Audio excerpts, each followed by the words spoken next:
यह वीडियो आप सभी के लिए बहुत ही महत्वपूर्ण होने वाली है क्योंकि इस वीडियो में हम लोग सीखने वाले हैं कि पूर्णांक संख्या किसे कहते हैं, जिसे अंग्रेजी में इंटीजर नंबर भी कहा जाता है।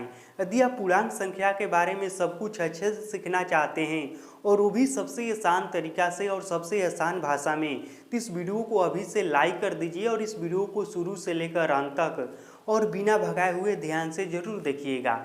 यह वीडियो जैसे ही खत्म होगा आप पूर्णांक संख्या के बारे में सब कुछ अच्छे से सीख गए होंगे। तो चलिए अब इस वीडियो को शुरू करते हैं। तो सबसे पहले हम यह समझ लेते हैं कि पूर्णांक संख्या आखिर कहते किसे हैं और इसका परिभाषा क्या है।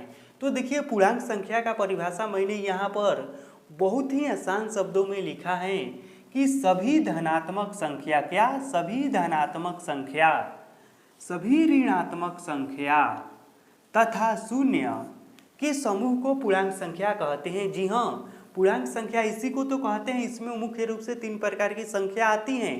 पहला संख्या होती है धनात्मक संख्या, दूसरा ऋणात्मक संख्या, और वो भी सारा का सारा ऐसा नहीं है, सारा धनात्मक संख्या, सारा का सारा ऋणात्मक संख्या और शून्य के समूह को पूर्णांक संख्या कहते हैं। यह तीनों संख्याओं को यदि हम एक साथ मिला देते हैं, एक साथ शामिल कर देते हैं, तो इसे ही पूर्णांक संख्या कहते हैं। जिस तरह से पानी में चीनी मिला देने पर उसे शरबत कहते हैं, उसी तरह से सभी धनात्मक संख्या को, सभी ऋणात्मक संख्या को और शून्य को हम एक साथ मिला देते हैं तो उसे पूर्णांक संख्या कहते हैं। अब यहाँ पर हो सकता है कुछ लोग प्रश्न करेंगे कि फिर धनात्मक संख्या किसे कहते हैं, ऋणात्मक संख्या किसे कहते हैं। शून्य तो समझ में आ रहा है कि शून्य जो है शून्य को ही कहते हैं, जीरो को शून्य कहते हैं। लेकिन धनात्मक संख्या किसे कहते हैं, तो देखिए, कोई भी संख्या इस तरह से होती है ना, प्लस में 1 2 3 4 5 6, यह सब कौन सी संख्या है, तो यह धनात्मक संख्या है, यह सब धनात्मक संख्या है। और ऋणात्मक संख्या किसे कहते हैं, तो ऋणात्मक संख्या के आगे माइनस का चिन्ह लगा हुआ रहता है। -1 -2 -3 -4, ये सब कहाँ तक, तो अनंत तक। यह सब जो है यह कौन सी संख्या है, तो यह ऋणात्मक संख्या है।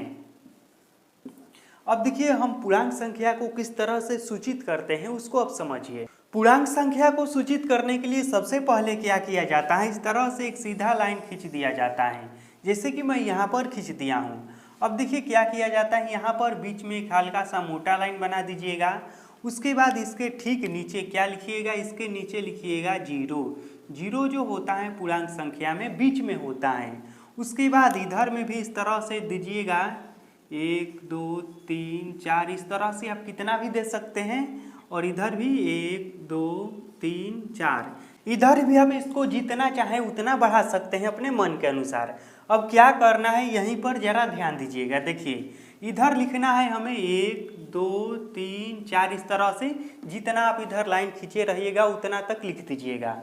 लेकिन इधर ध्यान दीजिएगा, इधर दाएं साइड में यानी कि अपने दाहिने हाथ की ओर इधर संख्याएं प्लस में लिखिएगा। देखिए, यह सब प्लस में है, +1 +2 +3, यह सब प्लस में है। और इधर जो संख्याएं लिखिएगा आप इधर माइनस वाली संख्या लिखिएगा। इधर इस तरह से लिखिएगा -1 -2 -3 और -4, इस तरह से माइनस में इधर संख्या लिखिएगा। ठीक, इतना समझ में आ रहा है ना। और इसी तरह से पूर्णांक वाली संख्याओं को या पूर्णांक संख्या को सूचित किया जाता है। तो पूर्णांक संख्या में देखिए, यह अब तीनों संख्या आ गया है। पूर्णांक संख्या का परिभाषा है ना कि सभी धनात्मक संख्या, यहाँ से सभी धनात्मक संख्या, इधर का सभी धनात्मक संख्या आ जाएगा, सभी ऋणात्मक संख्या, इधर से आप इधर देखेंगे तो सभी ऋणात्मक संख्या ही आएगी। इधर इधर आप जितना जाइएगा ना अनंत तक माइनस में ही संख्या लिखिएगा। और बीच में 0 है तथा शून्य के समूह को पूर्णांक संख्या कहते हैं, जो कि चित्र के द्वारा आपको बहुत ही अच्छे से समझ में आ गया होगा। अब देखिए, यह जान लीजिए कि पूर्णांक संख्या में कौन सी संख्या बड़ी होती हैं और कौन सी संख्या छोटी होती हैं, क्योंकि इसको भी समझना आप सभी के लिए बहुत ही आवश्यक है। और साथ ही इस पर 1 2 हम प्रश्न भी देखेंगे। तो यहाँ पर देखिए, मैं आपसे यदि कहूँ, एक प्रश्न मैं आपको दूँ, प्रश्न यह है कि पूर्णांक संख्या -3 से पूर्णांक संख्या 4 के बीच में कुल कितनी संख्या है। ठीक, प्रश्न क्या है कि पूर्णांक -3 से और पूर्णांक 4 के बीच में कुल कितनी संख्या है। तो देखिए, पूर्णांक -3 यहाँ पर आ रहा है और पूर्णांक 4 यह प्लस में है, यह यहाँ पर आ रहा है। और इसके बीच में आप बताइए कितनी संख्या है। तो यह देखिए 1 2 3 4 5 6 संख्या है। इस तरह से भी प्रश्न पूछ सकता है। और इसमें मुख्य रूप से जो प्रश्न है और वो समझने वाली बात है वो यह समझ लीजिए कि इसमें कि कौन सी संख्या बड़ी होती है और कौन सी संख्या छोटी होती है। तो एक बात यहाँ पर ध्यान रखिएगा, यह जो जीरो है ना, यहीं से हम समझने की शुरुआत करते हैं। तो देखिए यह जीरो है, इससे हम इधर जितना बढ़ेंगे ना, इधर वाली संख्या सभी एक दूसरे के बाद जो संख्या आएगी वो सभी एक दूसरे से बड़ी होती जाएगी। कहने का मतलब कि एक के बाद दो आ रहा है तो दो एक से बड़ा है, इसके बाद जो संख्या आएगी उससे भी बड़ी होती जाएगी। इस साइड में जितना आप आगे बढ़ेंगे उतना ही आपको बड़ी बड़ी संख्याएं मिलती जाएगी।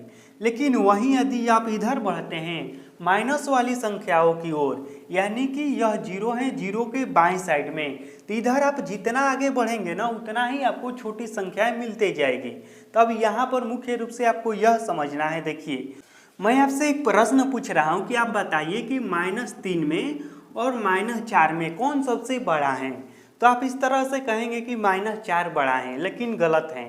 -4 बड़ा नहीं है, -4 छोटा है, -3 बड़ा है। देखिए क्या होता है कि माइनस वाली संख्याएं जितना बड़ी होती हैं वह रियल में उतना ही छोटी होती हैं। क्या होती हैं? तो जो संख्या में माइनस लगा हुआ रहता है, जिस संख्या में इस तरह से ऋणात्मक चिन्ह लगा हुआ रहता है, वह संख्या जितना बड़ी होती हैं वह रियल में उतना ही छोटी होती हैं। तो इधर आप इधर बढ़ते जाइएगा, इसलिए मैंने यहाँ पर कहा कि इधर आप जितना आगे बढ़िएगा ना उतना ही आपको छोटी संख्या मिलेगी, जीरो से भी छोटी संख्या मिलेगी। देखिए इधर से इधर बढ़िएगा ना तो इधर आपको बड़ी संख्या मिलेगी, लेकिन आप इधर बढ़िएगा तो इधर आपको छोटी संख्या मिलेगी।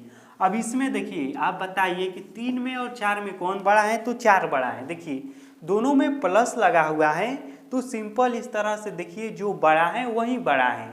लेकिन यदि संख्या में माइनस लगा हुआ है, इस तरह से है, मान लीजिए यहाँ पर मैं लिखता हूँ -20 है एक और एक है -30। अब मैं आपसे पूछूं कि इसमें कौन सबसे बड़ा है, तो आप क्या बताएंगे? आप बताएंगे कि 20 जो है यह वाला, यह सबसे बड़ा है। क्यों बड़ा है? क्योंकि यह नियम होता है कि यदि कोई भी संख्या माइनस में रहेगा और वह जितना ही बड़ा संख्या रहेगा वह उतना ही छोटा होगा। तो यहाँ पर देखिए 30 जो है, यह इस तरह से देखा जाए तो 30 बड़ा संख्या है, लेकिन माइनस में रहने के कारण यह छोटा संख्या है। यदि आपसे इस तरह से मैं पूछूं कि आप बताइए कि -500 में और 5 में कौन सबसे बड़ा है, तो आप क्या बताएंगे? आप बताइए, कमेंट करके बताइएगा। देखिए यहाँ पर मैं बता देता हूँ, दूसरा प्रश्न दूंगा उसको कमेंट करके बताइएगा। देखिए यदि एक संख्या माइनस में रहे और एक संख्या प्लस में रहे तो प्लस वाली संख्या बड़ी होती है, चाहे वह एक ही क्यों ना हो। देखिए इधर माइनस में है ना -500, यह छोटा है, इससे बड़ा क्या है? तो इससे बड़ा जो संख्या है वह है 5। तो मुख्य रूप से मैं आपको यही समझा रहा हूँ इस वीडियो में कि जो संख्या माइनस में रहती हैं और वह जितना ही बड़ा होती हैं वह उतना ही छोटी होती हैं, और प्लस और माइनस वाली संख्याओं के तुलना में प्लस वाली संख्याएं हमेशा बड़ी होती हैं, चाहे वह एक क्यों ना हो या फिर 1000 क्यों ना हो। अब मैं इस वीडियो को यहीं पर ख़त्म करता हूं और मैं यह आशा करता हूं कि आपको पूर्णांक संख्या अच्छे से समझ में आ गया होगा। यदि आपको अच्छे से समझ में आ गया है तो कमेंट में बता देना।